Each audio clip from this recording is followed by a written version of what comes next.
யேசுதாஸ் பேசுகிறேன். இன்றைக்கி தமிழகத்தில் இந்த திராவிட மாடல் ஆளும் அரசானது சமூக நீதி என்பதை இவர்கள் வாயளவில் மட்டும் பேசிக்கொண்டு செயல் வடிவத்தை பார்க்கும் பொழுது மிகவும் மோசமான நிலையில் இருக்கிறது.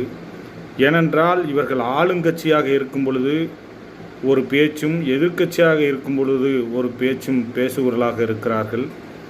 இந்த சமூக நீதி திராவிட மாடல் அரசு பேச்சுக்கு மட்டும் திராவிட மாடல் சமூக நீதி என்று பேசி கொண்டிருந்தாலும் இவர்களுடைய ஆட்சி திறன் என்பது மிகவும் சமூக நீதிக்கு எதிரானதாக இருக்கிறது. எப்படின்னு நீங்கள் பார்க்கணும்னா, தூய்மை பணியாளர்களுடைய பிரச்சனை இன்றைக்கு பல மாதங்களாக ஓடிக்கொண்டிருக்கிறது. பல மாதங்களாக போராடி கொண்டிருக்கும் இந்த தூய்மை பணியாளர்களை கொஞ்சமும் இந்த அரசு கண்டுகொள்ளாமல் இருப்பதற்கு என்ன காரணம்? தூய்மை பணியாளர்கள் அப்படி எண்ணத்தை கேட்டு விட்டார்கள். தூய்மை பணியாளர்கள் அவர்களுடைய சாதாரண உரிமைகளுக்காக பேசி கொண்டிருக்கிறார்கள். ஆனால் இந்த அரசு அவர்களுக்கு வாயில் சோத்தை போட்டு அமுக்கி அதை பேச விடாமல் ஆக்குவதற்கு என்னென்ன வழி இருக்கிறதோ அதை செய்கிறார்கள்.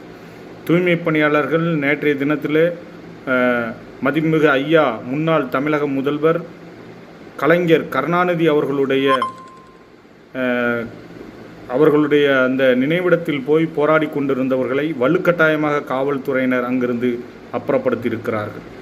தமிழகத்தில் என்ன நடக்கிறது? சமூக நீதி ஆட்சியாளர்கள் இந்த பாமர மக்களுக்கு எதிராகவே செயல்படுகிறார்கள். தமிழகத்தில் குற்றச்சம்பவங்கள் அதிகரித்து கொண்டிருக்கிறது. தமிழகத்தில் ஆணவ படுகொலைகள் அதிகரித்து கொண்டிருக்கிறது.